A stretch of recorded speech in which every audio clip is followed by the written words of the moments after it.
Ciao!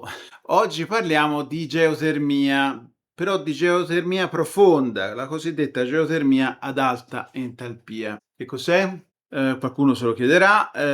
L'entalpia intanto è la misura dell'energia di un sistema, quindi ad alta entalpia vuol dire una geotermia bella robusta, con una bella quantità di energia.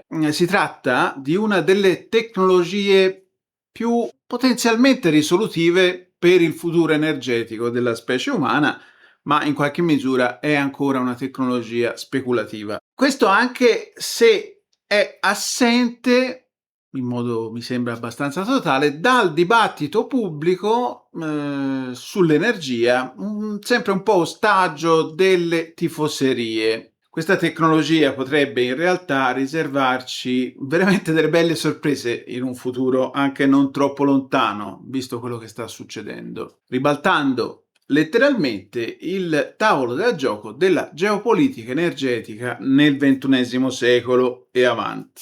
E insomma, ora parliamo di questo e intanto che voi mettete like, vi iscrivete, fate le solite cose, ecco a voi la sigla.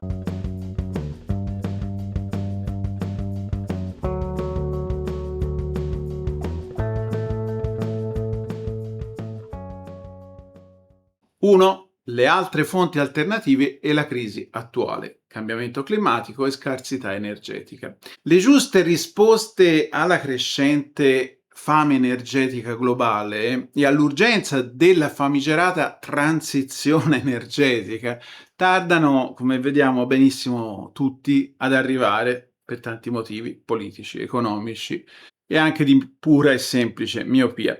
Questo accade perché da una parte viviamo una fobia irrazionale e paralizzante rispetto alla fissione nucleare, un tema che ho analizzato in un mio precedente articolo, L'uomo nero radioattivo, sulla radiofobia, dove ho cercato di mostrare le origini dei pregiudizi antiscientifici che bloccano una tecnologia che altrimenti è matura, sicura e pronta all'uso, la fissione nucleare. E dall'altra parte sbattiamo costantemente contro un ineludibile problema di fisica di base, la bassa densità e la discontinuità dell'erogazione delle fonti cosiddette rinnovabili, nonché la rapida obsolescenza delle tecnologie coinvolte proprio nelle energie rinnovabili, particolarmente nel fotovoltaico. Si stima infatti che un parco fotovoltaico abbia una vita utile al più di 30 anni, mentre le stime attuali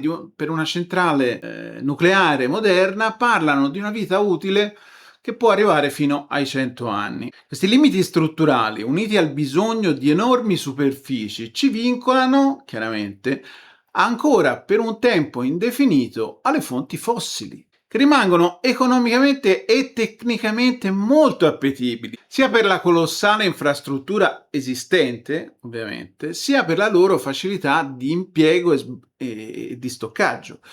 Il fatto che queste fonti ci condannino fatalmente a una brutale alterazione climatica e alla subalternità verso stati autocratici o quantomeno instabili è considerato un dettaglio assolutamente secondario nell'agenda politica di questi ultimi anni, non neanche ultimissimi.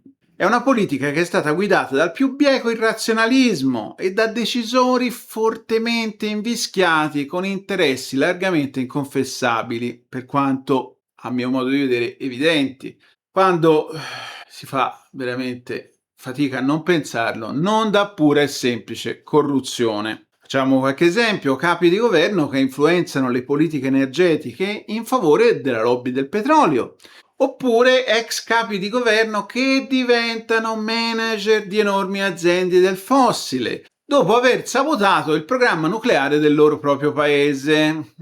Qualcuno avrà qualche immagine del recente passato, neanche tanto recente forse. Insomma, al di là della corruzione o meno dei politici e dei decisori, nell'ultimo decennio la produzione energetica da solare ed eolico è cresciuta in modo indiscutibile.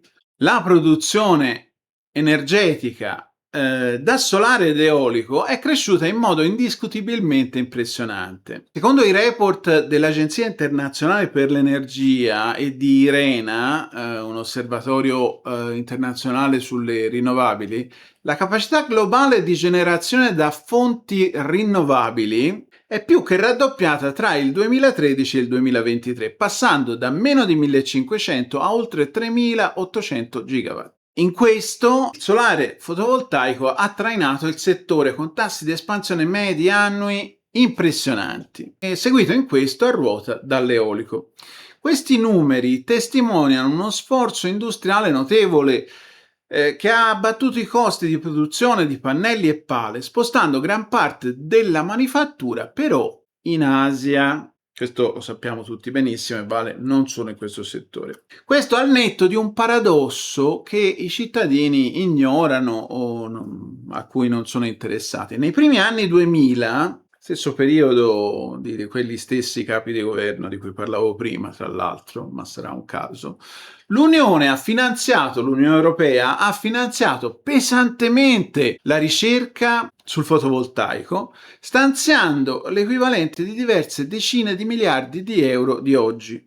Quindi ha finanziato la ricerca di base e lo sviluppo anche delle prime tecnologie fotovoltaiche moderne. Poi i sistemi di incentivazione che conosciamo hanno creato una domanda globale, letteralmente dal nulla. Eppure, per un misto di miopia politica ed economica, è quella che non può essere vista altro che come corruzione, lo dico ancora una volta, mascherata dal lobbismo, abbiamo lasciato svanire questo vantaggio competitivo. Brevetti e conoscenze tecniche sono stati ceduti o svenduti a produttori non europei e le filiere tecnologiche sono state delocalizzate a tutto vantaggio della Cina. In pratica, i cittadini europei hanno pagato la ricerca con le loro tasche e con le loro bollette, per poi regalare l'intera catena del valore produttivo all'Asia. Un palese suicidio strategico che oggi ci costringe a importare in blocco i mezzi tecnologici necessari alla nostra stessa transizione energetica, riconsegnandoci nuovamente a una diversa e più sottile dipendenza geopolitica ed economica. Ma queste considerazioni mi hanno portato, scusatemi, leggermente fuori strada.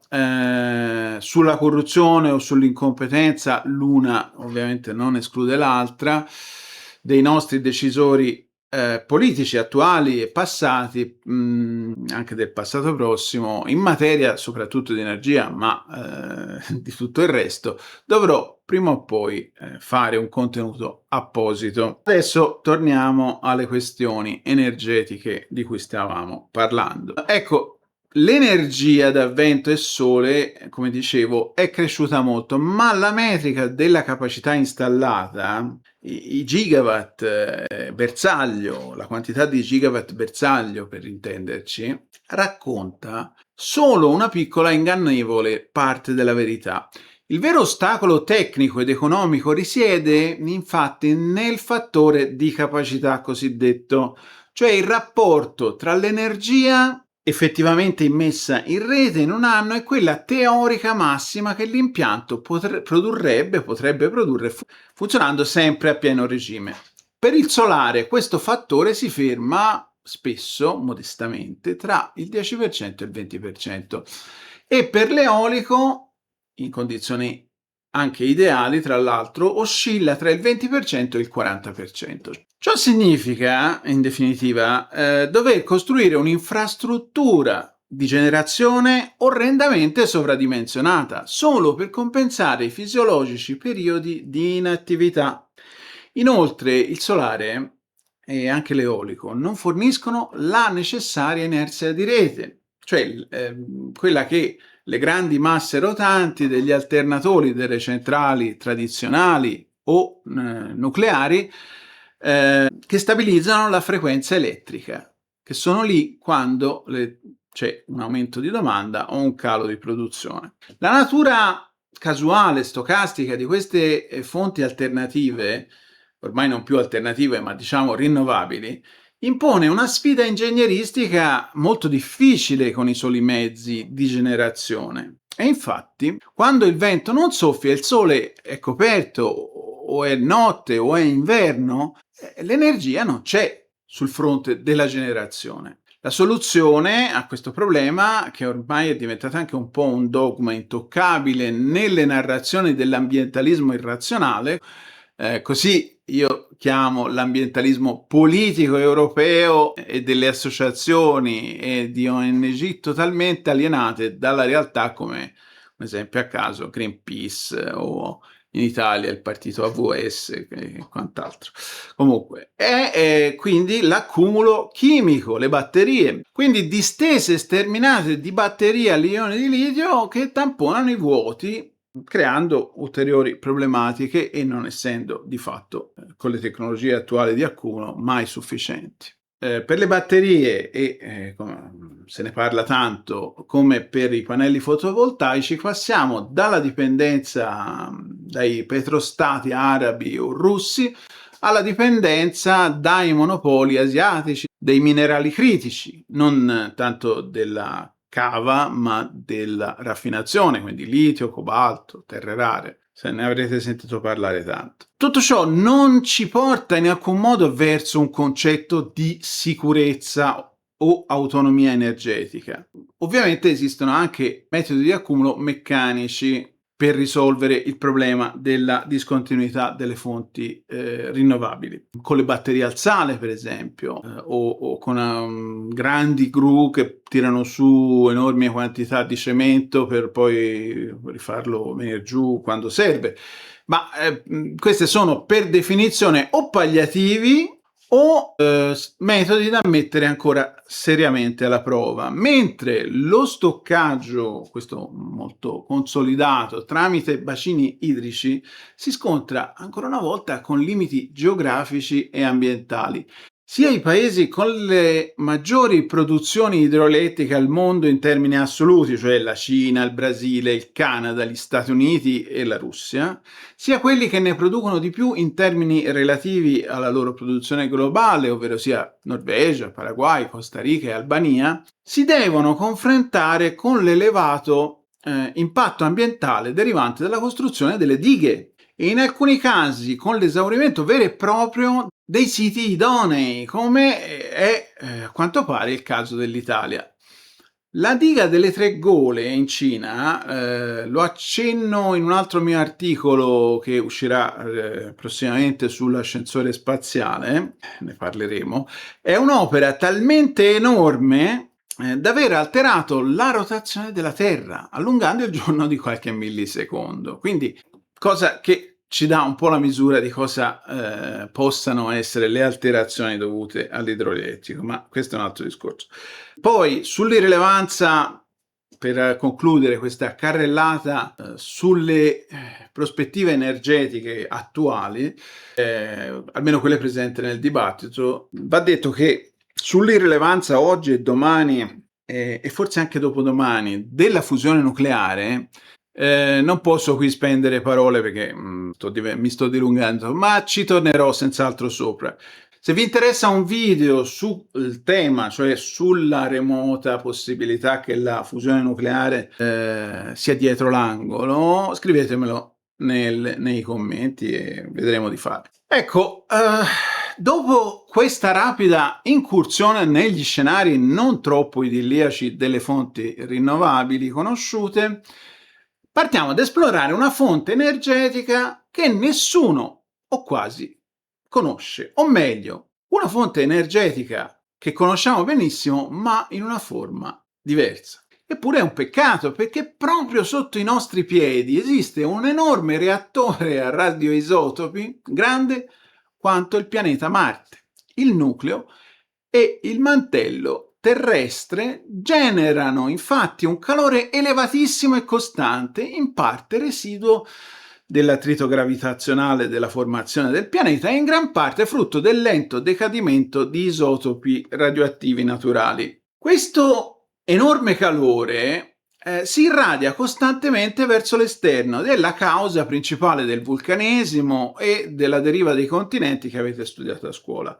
E a questo punto mi aspetto che stiate pensando, ma stiamo parlando dell'energia geotermica. Come sconosciuta, la si conosce benissimo. Abbiate un attimo pazienza. La geotermia è infatti una fonte che ha oramai una lunga storia ed è anche l'unica fonte rinnovabile capace di fornire un carico di base, il cosiddetto base load, senza alcuna interruzione, più o meno ovviamente, compatibilmente con le manutenzioni, immune totalmente dalle bizze del meteo e con un ingombro superficiale in definitiva modesto. Purtroppo però rappresenta oggi meno dello 0,5% della produzione globale di elettricità a causa dei ferrei vincoli geologici e termodinamici imposti dallo sfruttamento di fonti naturali di energia geotermica, perché banalmente sulla maggior parte del pianeta l'energia geotermica è troppo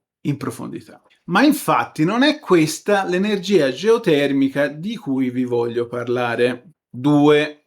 La tirannia della geografia e il primato italiano. La geotermia è stata dai suoi esordi una questione di buona sorte geografica, infatti. Si fa geotermia, la cosiddetta geotermia idrotermale convenzionale, solo dove la crosta terrestre è particolarmente sottile. Vere e proprie anomalie termiche prossime alla superficie, dovute a serbatoi di acqua intrappolata, magma fiorante e un insieme di condizioni come rocce abbastanza permeabili e così via. In questo l'Italia vanta un primato, un pezzo di storia dell'ingegneria tutt'altro che irrilevante. L'Arderello in Toscana, che è di là, è la culla mondiale di questa tecnologia. La cosa mi fa infatti piacere dato che si tratta di un luogo che quasi posso vedere dalla finestra proprio adesso.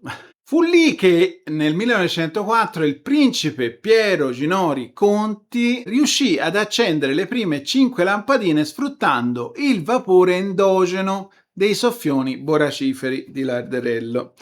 Oggi l'Italia, la Toscana, ha in quell'area con una capacità produttiva di all'incirca 6 terawattora l'anno, operando, capisco che vi sto dando dei numeri, magari poi ne discutiamo nei commenti, operando con un fattore di capacità che sfiora il 90%. Questo ricordo comunque che significa che l'impianto può produrre energia per il 90% dell'anno, ricordiamoci 20% quando va proprio benone, 30% per le altre fonti rinnovabili. Questa produzione copre una quota di 1/3 del fabbisogno elettrico toscano e rappresenta circa il 5% dell'energia verde italiana, fornendo inoltre calore gratuito per il teleriscaldamento di migliaia di abitazioni che hanno la sorte di essere vicini ai luoghi di generazione. Fuori dalle poche zone privilegiate in questo geotermico,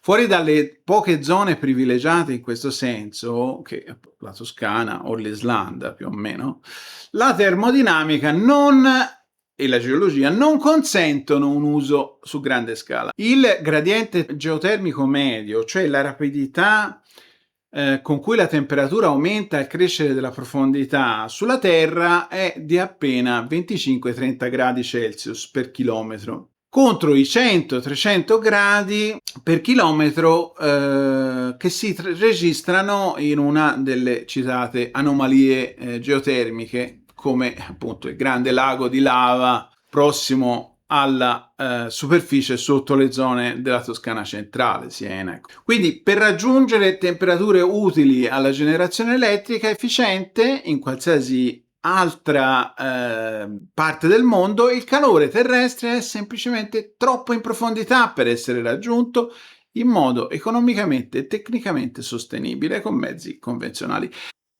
E qui mi sono chiaramente scordato di fare un accenno a un altro tipo di geotermia, quindi devo fare questa piccola aggiunta, perché sono sicuro che qualcuno me lo avrebbe fatto notare nei commenti.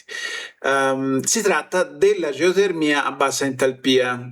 È una tecnologia che sfrutta pozzi profondi solo qualche decina o centinaio di metri, a seconda delle zone e che si utilizza nell'edilizia civile per climatizzare gli edifici tramite l'impiego di pompe di calore. È anche un po' strano che me ne sia dimenticato, perché sono sul punto di fare alcuni investimenti proprio in questo settore, forte proprio della mia vicinanza, come raccontavo, all'Arderello.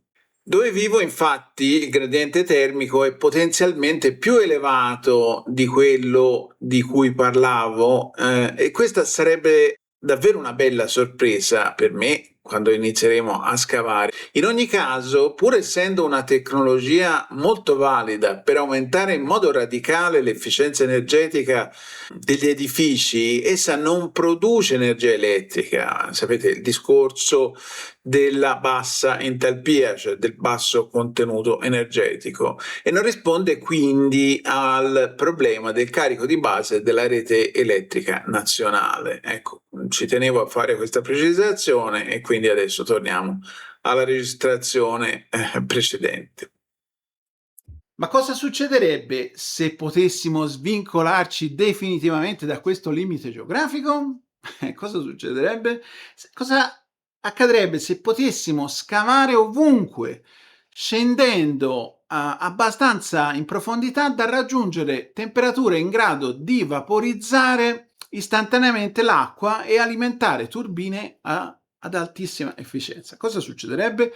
Questa è l'idea titanica, ma non più poi tanto, fondante della geotermia profonda ad altissima entalpia, come dicevo, ad altissimo contenuto energetico. O la chiamano gli amici geotermia di roccia calda e secca, hot dry. Una sfida tecnologica incredibilmente complessa che potrebbe, va detto, darci la possibilità di generare energia ovunque e a costi bassissimi. 3. Il collasso della meccanica e l'alba dell'energia diretta.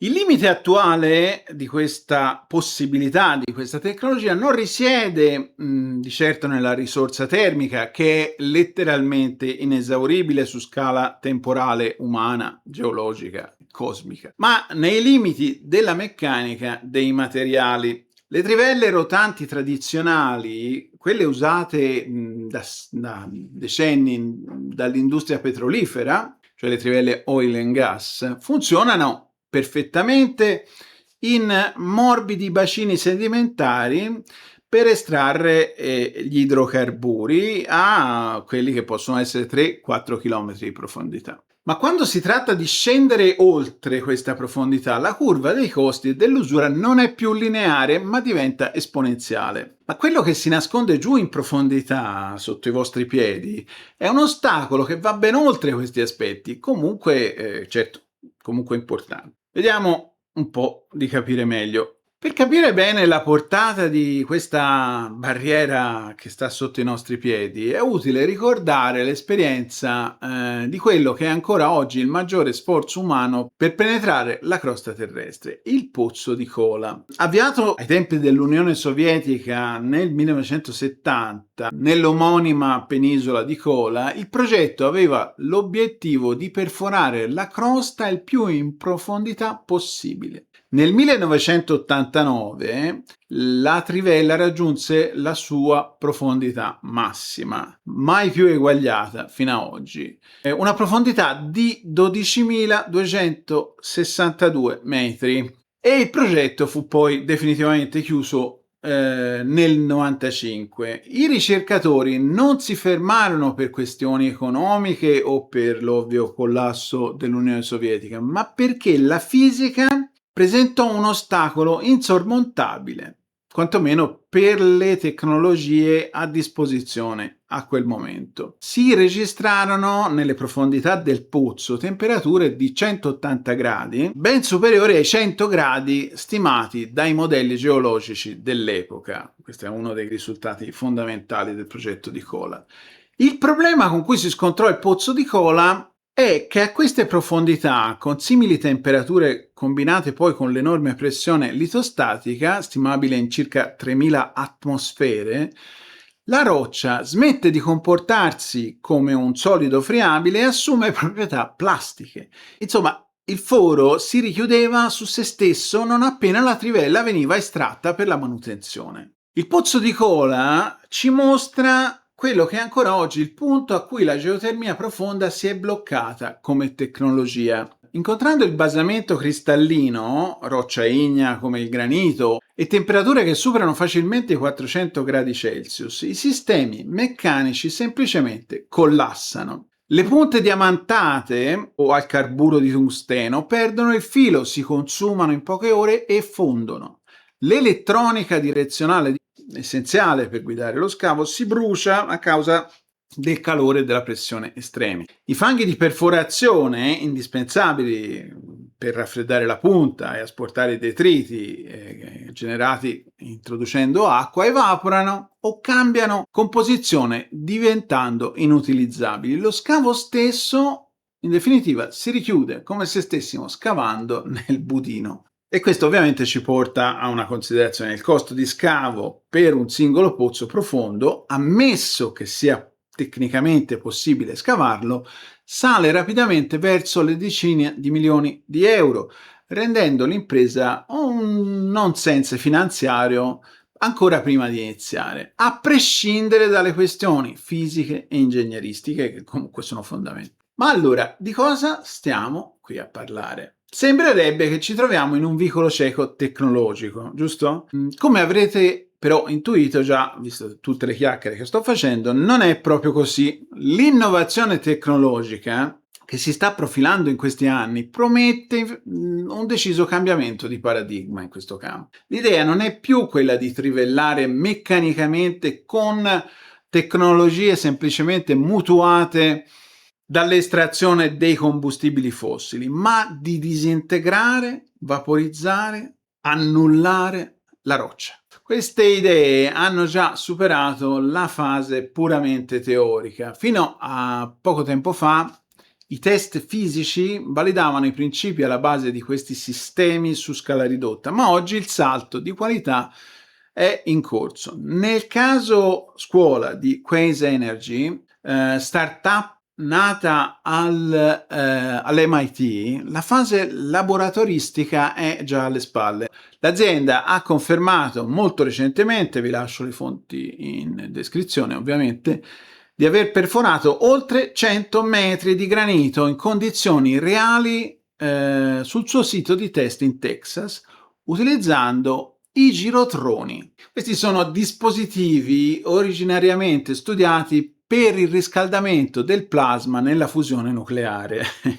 Quindi, come si vede, la ricerca e la tecnologia si parlano tra un campo e l'altro e servono per irradiare e vaporizzare attraverso questa irradiazione la roccia. Il materiale fuso viene poi riportato in superficie attraverso un flusso di gas inerte, una tecnologia avveniristica ma che è già stata testata. Il prossimo traguardo a breve termine, raggiunti appunto già i 100 metri, è raggiungere il chilometro di profondità. L'approccio industriale prevede chiaramente delle ibridazioni, l'interazione tra tecnologie diverse, magari, che ne so, usare trivelle meccaniche normali per attraversare le rocce sedimentarie superficiali e poi attivare il girotrone solo al raggiungimento del basamento cristallino. Faccio per dire, ovviamente le soluzioni reali sono sempre più articolate della loro fase di ideazione.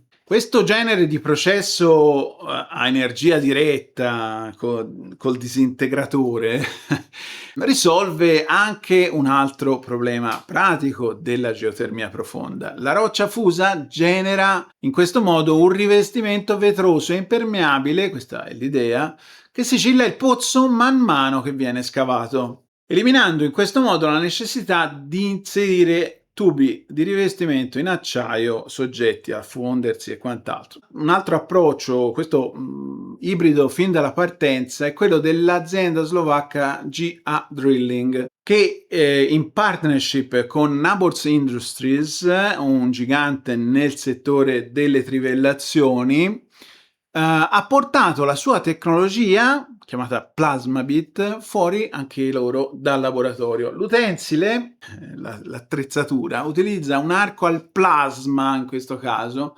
pulsato abbinato a getti d'acqua ad altissima pressione per disgregare la roccia. Anche in questo caso sono già stati effettuati test per dimostrare la fattibilità dell'integrazione del modulo al plasma all'interno di impianti di perforazione convenzionali. Questo è un fattore determinante per l'industria, ovviamente, dimostrare che non serve riprogettare ex novo l'intera tecnologia dei pozzi di trivellamento per adottare comunque nuovi strumenti di scavo, quindi ricerca, tecnologia, ibridazione, impresa. Insomma, si tratta di sviluppi che segnano definitivamente il passaggio dal concetto teorico alla prototipazione e ora all'implementazione industriale. Quale che sarà tra queste e altre la tecnologia vincente, il traguardo è lo stesso: poter scendere dritti verso l'inferno ribollente in modo rapido ed economico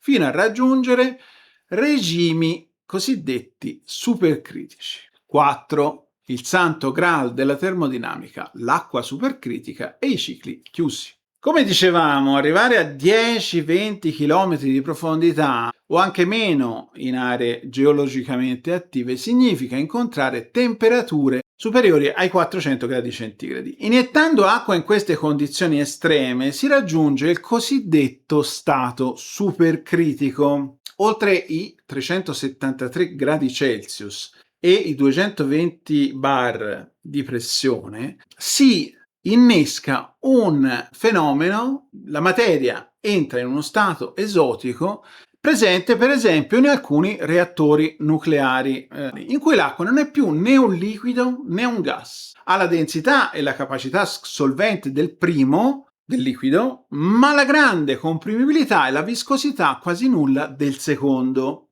Acqua supercritica. Un fluido supercritico è in grado di trasportare dalle 4 alle 10 volte l'energia per unità di volume rispetto al semplice vapore. Dal punto di vista ingegneristico, raggiungere la supercriticità permette di massimizzare l'efficienza termodinamica del ciclo di Carnot, che qualcuno avrà studiato a scuola. Questo è il fattore che determina di fatto la sostenibilità economica dell'intera operazione geotermia profonda. Il teorema di Carnot stabilisce infatti che la quantità di energia utile estraibile da una macchina termica cresce in proporzione al salto di temperatura tra la fonte calda e il dissipatore freddo in superficie, differenziale di temperatura. Lavorare con fluidi a oltre 400 gradi Celsius anziché a 150 o 200 gradi tipici della geotermia convenzionale permette di moltiplicare la resa netta della conversione in elettricità. Di conseguenza, a parità di infrastruttura costruita e di volume di fluido circolato, la produzione di corrente aumenta in modo decisivo, abbattendo i costi di produzione e rendendo il prezzo del singolo megawattora competitivo sul mercato globale dell'energia. Tutto questo appunto non è più teoria. Quaise Energy, che ho citato, ha recentemente svelato il suo Project Obsidian, destinato a sorgere in Oregon centrale. Si tratta del vero primo tentativo di impianto commerciale di geotermia super hot ad alta entalpia profonda. Una prima centrale da 50 MW operante a ciclo continuo, progettata per entrare in funzione entro il 2030 e con un potenziale di espansione fino ai 250 MW complessivi. Il primo pozzo di prova è in calendario già per il luglio 2026.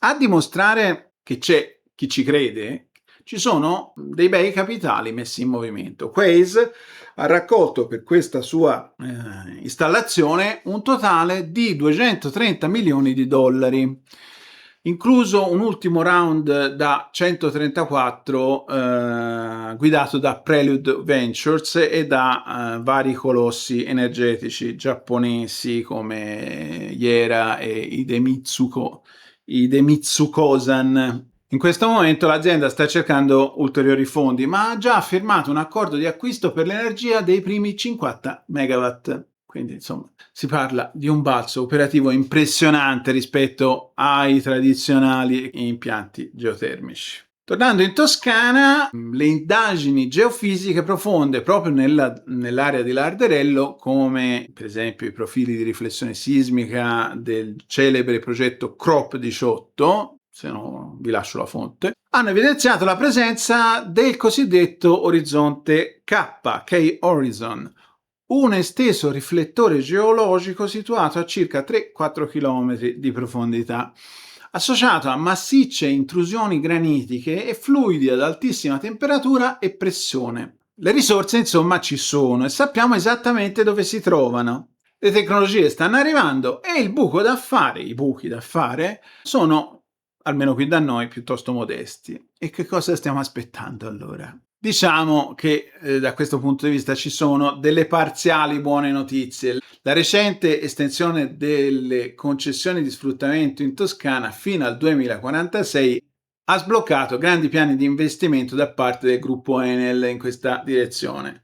Avere un orizzonte temporale così lungo è purtroppo l'unica condizione che rende bancabile, cioè in grado di ottenere la fiducia degli investitori, e senz'altro da un punto di vista economico, lo sviluppo e l'integrazione di queste nuove tecnologie, riducendo progressivamente la necessità di trivellare in superficie e, questione molto delicata, la possibile interferenza di questi scavi con le falde acquifere locali, che verrebbero nel nostro caso semplicemente superate dai pozzi di cui stiamo parlando, senza essere toccate o quantomeno contaminate. 5. I rischi reali e quelli immaginari. Sismicità e la spinta normativa del decreto FER 2. Il problema storico e il tallone di Achille che ha bloccato il settore per decenni è stato cercare di sfruttare queste profondità senza provocare sismicità indotta. L'approccio classico per la geotermia potenziata, cosiddetta EGS, Enhanced Geothermal Systems, prevedeva di fratturare la roccia profonda pompando enormi volumi d'acqua ad altissima pressione per creare un serbatoio artificiale, la pratica nota come fracking, di cui si è parlato tanto in ambito gas e petrolio. Creare un serbatoio artificiale di acqua da poi far trasformare in vapore. Questo processo, lubrificando faglie preesistenti, ha ormai documentatamente provocato eventi sismici avvertibili alla popolazione, che hanno portato all'immediata chiusura di promettenti progetti pilota. Si vedano il caso di Basilea nel 2006 in Germania o quello molto più grave di Pyongyang in Corea del Sud nel 2017, in cui il sisma ha causato danni agli edifici e alle persone. Ma questa è una pratica invasiva e inutilmente brutale, quella del fracking e dell'immissione artificiale di acqua, che sembra essere tramontata. La soluzione tecnologica e ambientale agli ostacoli di cui abbiamo parlato risiede nell'abbandono delle tecniche di stimolazione idraulica in favore dei cicli binari chiusi dei sistemi di cui abbiamo parlato sopra, che non necessitano di modificare la struttura del sottosuolo, ma sfruttano semplicemente gli scavi per accedere alla fonte di energia. Quindi in questi sistemi chiusi, il fluido di lavoro, l'acqua, non entra mai in contatto con la roccia, ma circola continuamente all'interno di tubature sigillate a forma di U, scambiando calore unicamente per conduzione, fungendo da gigantesco radiatore sotterraneo. Niente fluidi estratti o iniettati a forza nelle faglie, significa azzeramento del rischio sismico indotto, nessun depauperamento degli acquiferi superficiali e l'azzeramento non è secondario, delle sgradevoli emissioni in superficie di idrogeno solforato, il classico odore di uova marce, e di gas anche climalteranti che erano intrappolati nel sottosuolo e che vengono liberati dall'attività di scavo estrattiva, come avviene comunemente con i soffioni naturali, ovviamente. Basta fare un giro all'Arderello. E quindi parliamo tanto dell'energia, ma di questo non ne parliamo mai. Perché? Perché, nel generale immobilismo della politica nazionale e anche locale. Sulla nodale questione energetica, perché qui non stiamo parlando di una transizione energetica, stiamo parlando di una fame di energia che sarà sempre più grande e di metodi di produzione energetica vecchi, obsoleti e climalteranti. Insomma, in questo immobilismo abbiamo uno strumento legislativo in Italia che oramai ha compiuto 16 anni e che speriamo che con la maggiore età, prossima avventura, porti finalmente qualche frutto. Con il decreto 22 del 2010 il legislatore ha cercato di differenziare e incentivare gli impianti pilota a emissioni nulle, come quelli di cui stiamo parlando, e qualcosa si è iniziato infine a muovere quando è arrivata poi nell'agosto 24 l'entrata in vigore del lungamente atteso decreto FER 2. Questo provvedimento stabilisce incentivi economici mirati, cioè tariffe premio dedicate proprio per le fonti rinnovabili innovative, includendo esplicitamente nel testo i sistemi geotermici a reiniezione totale e a emissione nulle, quelle di cui stiamo parlando. Si tratta di un passo fondamentale, garantendo infatti una tariffa fissa di lungo periodo. Ciò rende finalmente, ancora una volta, bancabili i progetti di sperimentazione e i prototipi, allineando la necessaria e costosa innovazione tecnologica con la fattibilità economica richiesta dagli investitori. 6. Riconvertire il mondo, la geopolitica del vapore. Proviamo adesso a immaginare le conseguenze a livello di sistema di questa rivoluzione annunciata. Se il paradigma del geotermico ovunque, geothermal everywhere, dovesse affermarsi, cosa succederebbe? Se l'energia ad alta densità diventasse indipendente dalla geografia, ovviamente si ridurrebbe drasticamente la necessità di costruire enormi, costose eppure vulnerabili reti di trasporto elettrico ad altissima tensione, necessarie per portare, per esempio, la corrente intermittente dai parchi eolici offshore fino ai lontani centri industriali. Ancora più affascinante e socialmente molto rilevante è la prospettiva della riconversione diretta dell'industria fossile, il cosiddetto paradigma coal to geothermal, dal carbone alla geotermia. Potremmo infatti, questa è un'idea pericolosa, una visione pericolosa, potremmo infatti rimpiazzare le inquinanti caldaie a carbone o a gas delle vecchie centrali termoelettriche col vapore supercritico proveniente dai pozzi scavati esattamente sotto le centrali stesse. In questo modo si salverebbe l'enorme capitale infrastrutturale già esistente, come le colossali turbine a vapore, gli alternatori, i trasformatori, i sistemi di raffreddamento e le connessioni alla rete elettrica soprattutto, e il che poi non guasta davvero, si salverebbe l'occupazione locale. Infatti, i lavoratori che oggi operano in una centrale a carbone possiedono gran parte del know-how termomeccanico necessario per far funzionare una centrale geotermica. In questo modo si trasformerebbero nel giro di pochi anni impianti fortemente climalteranti in potenti centrali totalmente pulite e base load, cioè facenti parte del carico di base, evitando al contempo di consumare suolo con sterminate distese di pannelli solari a favore di una fonte energetica virtualmente infinita e senza rischi. Questa rivoluzione ridurrebbe l'esiziale dipendenza strategica delle energie rinnovabili dai materiali critici necessari per l'accumulo elettrochimico e sottrarrebbe potere politico ed economico ai monopoli geografici dell'energia.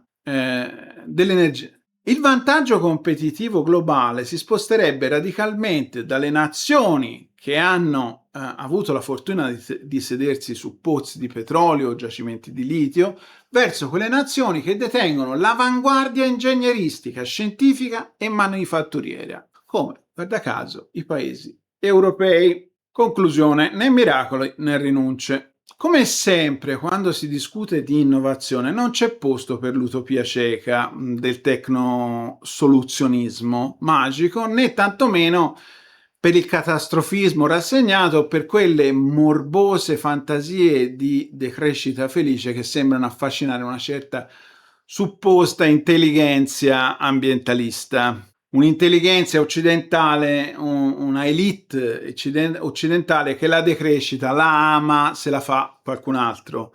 La stessa gente dell'ecologismo irrazionale su cui tornerò prossimamente. Ovviamente la geotermia profonda non è né una soluzione semplice né può esistere al di fuori di un mix energetico equilibrato. Questo deve entrare in testa a tutti. Quindi fotovoltaico, eolico, geotermico, energia delle maree, fissione nucleare, questi sono gli asset su cui dobbiamo investire. Questa particolare tecnologia, la geotermia ad alta entalpia, è un brutale, magnifico problema di ingegneria estrema, di termodinamica applicata e di scienza dei materiali avanzata. Ci vorranno ancora anni, ma questo lo diciamo sempre di tutto, per i test, per le iterazioni sui prototipi, ci vorranno miliardi di euro, di dollari in capitali di rischio e soprattutto ci vorrà lucidità politica. La lucidità politica necessaria per sostenere uno sforzo industriale di lungo termine senza cedere all'isteria antitecnologica al primo ostacolo, in un'epoca in cui ho scoperto recentemente esistono i no fibra, quelli che si oppongono alla fibra ottica perché pensano gli faccia male. Ma se c'è un campo in cui il rigore del metodo scientifico e l'ingegno umano possono garantirci un futuro di abbondanza energetica reale, densa e pulita, permettendo oltretutto anche ai paesi più poveri di svilupparsi in modo ecologicamente sostenibile, senza bisogno di far regredire l'Occidente a livelli di consumo preindustriali, è proprio l'esplorazione dell'immane calore primordiale che abbiamo sotto i piedi. Abbiamo guardato per decenni verso il cielo in cerca di energia dispersa, a bassa densità. Forse è finalmente arrivato il momento di guardare dentro l'abisso. E se dovessi oggi scommettere nella gara tra fusione nucleare commerciale e geotermia ad alta entalpia commerciale, direi, senza troppo timore di sbagliare, che punterei abbastanza a cuor leggero sulla seconda, perché nonostante gli enormi fondi che vengono profusi nella ricerca della fusione nucleare, lì siamo ancora davvero lontani. Ovvia, fatemi sapere cosa ne pensate giù nei commenti. Secondo voi è una prospettiva pragmatica in cui l'Europa e l'Italia dovrebbero riversare pesantemente le proprie risorse di ricerca, sfruttando le grandi competenze in campi connessi in vario modo nei vari settori di ricerca, oppure, secondo voi, stiamo rincorrendo l'ennesimo miraggio tecnosoluzionista mentre il mondo brucia? Bene, intanto vi saluto. Vi raccomando di ragionare sempre con la vostra testa, vi ricordo di mettere like, di iscrivervi, di accendere le campanelle, mettere i cuori e intanto vi ringrazio per la vostra attenzione. Ciao!